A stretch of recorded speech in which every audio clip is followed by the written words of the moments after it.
You don't think the moon landing is real? No, I don't. No. Do you?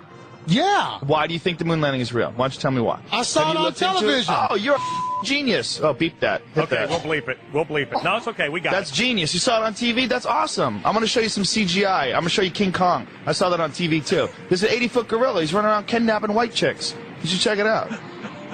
1972 was the last time a human being has been through the Van Allen radiation belt. 1972. That's the last time. There's been only 7 trips ever that human beings have ever gone past 400 miles. Every single space station mission, every space shuttle, every satellite, all of those are inside the protective Van Allen radiation belts, which start at 1,000 miles. They go from 1,000 miles to, depending on who you ask, if you ask NASA, 24,000 miles. If you ask James Van Allen, the guy who discovered it, it's 67,000 miles of intense radiation that's in a gigantic donut band that covers around the Earth. Now, even if you got outside of that band, you have to deal with solar cycles. There's the apex of a 20-year solar cycle was between 1969 and 1972. All the time when these guys are making those missions. Any one of those guys out there in those tiny little aluminum shielded crafts would have been killed instantly during any solar flare. Why fake it? Thank you, Carl. Why not fake it? You should open with that. If you look at any of the footage online, it looks ridiculous. It looks stupid. If you look at the videos, it looks ridiculous and dumb. You know why? Because in 1969, nobody anticipated that we were going to have VCRs and the internet. We were going to be able to watch that. They wanted to win the Cold War. The Soviet Union's had over 10 firsts in space. First man in space, first woman in space,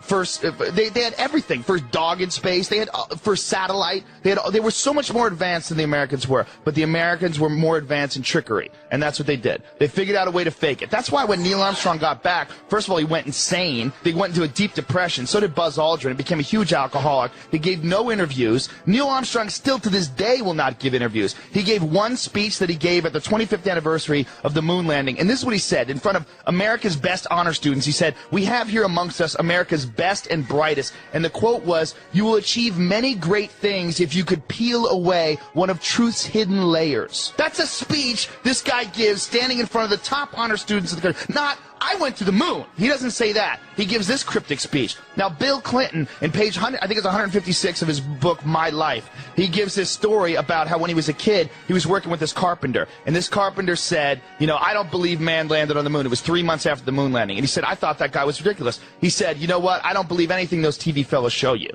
He said, "After 8 years in the White House, I thought maybe that guy was ahead of his time." Wow. This is in Bill Clinton's autobiography. Wow. This is in his book. There's no way people went on the moon. There's no way. By the way, it's impossible today. China wants to go back to the moon. They don't even have a clue how to do it. They're going to try to get there in 2020. America thinks we could possibly go back in 2017. All of the hard data, the telemetry data, 14,000 reels is missing. No one can find it. What the telemetry data is, that's the binary data, the ones and the zeros that show the distance between the command module and the Earth during every step of the way, on the way to the moon and back, which you can't fake. They don't have that. They can't find it, which you would think would be in a locked golden vault in the Smithsonian. But no, they can't find it. Well, they say, well, you know, they placed laser reflectors on the moon. You could shoot a laser beam. That's proof. Well, it's not proof, because the Russians did it twice with unmanned probes. The Russians also collected space samples and samples of the moon. Very amazing, and I've had these guys on. And which guys? You know, the different guys on the internet that are behind. There's a lot of guys, and I've debated that one guy, that Phil Plait from Battleship. I clown that guy. The guy that gets in every astronaut's face. Well, that guy's a crazy Christian, and he's nuts. Which is, you know what, you have to be a little crazy to look that deep into this theory, because it seems so solid. We went to the moon. It seems so solid until you look into it. But here's the only thing. We can't keep anything quiet in this country. It doesn't matter. No one's keeping it quiet. Everybody you can go look at it. The astronauts, I mean, those guys are afraid of their lives. Gus Grisham, the pilot who was the guy who died on the launch pad along with two of his friends, he was a public critic of NASA. He put a lemon, he hung it on the simulator, put a lemon and put it on a hanger and hung it. He was dead in that same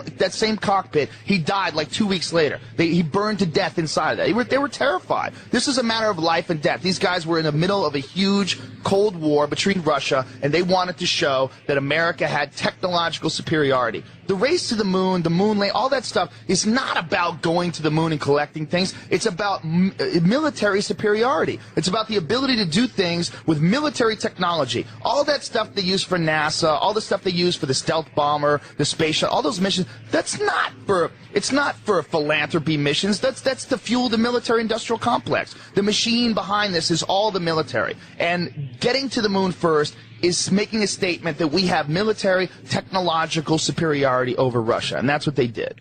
You've got a if you look into it, man, the more you look into it, look, there's every photograph of the moon looks goofy. There's intersecting shadows that show more than one light source, and you could try to explain any one of these things away, which many people do. But the problem is when you look at them all together. Joe, we're not on for 10 hours. Man cow.